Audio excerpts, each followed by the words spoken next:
Okay, so nata karon mangutan nata sa mga teachers. Mag-ting test maron, so mangutan nata nila. Kung guman og himog form 14 unsay sunod mo na form? Frequency of error. Kung guman sa form 14 unsay sunod mo na form? Of course, we will do frequency of error. Guman sa form 14 unsay himo na form? Mag-compute og grado. Okay, pa. Man naman og himo og form 14 unsay sunod himoon?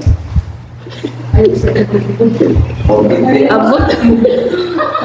Sige, human sa form 14 unsay himoon? Form 14. Wa mo'y form 14. Oh, unsan mo graduha? Kinder. Hayas kinder. Why form 14? Mag-kinder na lang pug ako, no? Human himo sa form 14 unsay sunod himoon? Present errors. Okay. Human sa form 14 unsay sunod himoon? Isubmit sa maestra.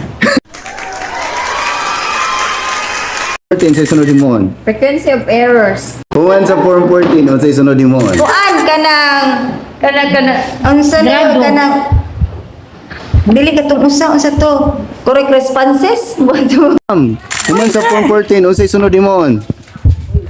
gusto na ko na imong pangutana sir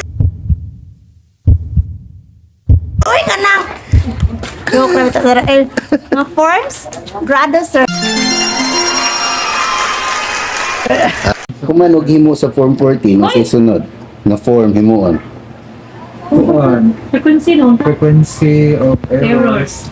Human sa form 14 unsay himo na form? Form 50.